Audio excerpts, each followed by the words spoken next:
నమస్తే, welcome to Shavi news. తాజా వార్తలకు స్వాగతం. ముందు అవగాహన, తర్వాతే చలాన. రోడ్డు ప్రమాదాలు, తొక్కిసలాటలు, అగ్ని ప్రమాదాల నివారణకు SOPలు సిద్ధం చేయండి. రహదారులపై గుంతలు కనిపించకూడదు. సీఎం చంద్రబాబు ఆదేశాలు. హైదరాబాద్ విజయవాడ హైవేపై బస్సు దగ్ధం.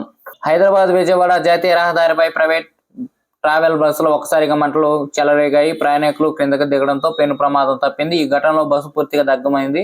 రాజ్యాంగ నిపుణులతో చర్చించా, వైకాపాకు ప్రతిపక్ష హోదా కుదరదు. స్పీకర్ అయ్యన్న పాత్రుడు వ్యాఖ్య. కారుణ్య మరణానికి అనుమతించాలని ఎలా కోరుతారు? AP high court.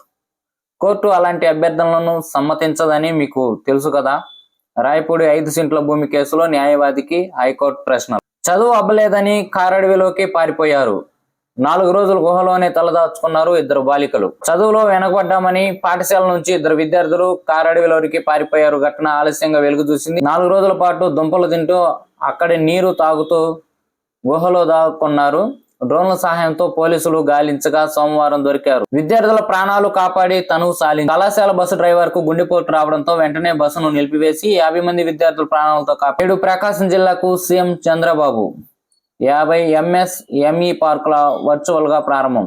చిన్న పరిశ్రమలకు పెద్దపీట వేసి స్థానికంగా ఉపాధి అవకాశాలు కల్పించేందుకు కూటమి ప్రభుత్వం చర్య తీసుకుంటుంది. తొలి దశలో భాగంగా రాష్ట్ర వ్యాప్తంగా ఏర్పాటు కానున్న 50 MSME పార్కులను ప్రకాశం జిల్లా పీసిపల్లి మండలం నుంచి ముఖ్యమంత్రి చంద్రబాబు మంగళవారం వర్చువల్ గా ప్రారంభం. న్యాయ సేవాధికార సంస్థ ఈసీగా జస్టిస్ మానవేంద్రనాథ్ రాయ్, రాష్ట్ర న్యాయ సేవాధికార సంస్థ కార్యనిర్వాహక అధ్యక్షుడిగా హైకోర్టు న్యాయమూర్తి జస్టిస్ మానవేంద్ర రాయ్ నియమితులయ్యారు.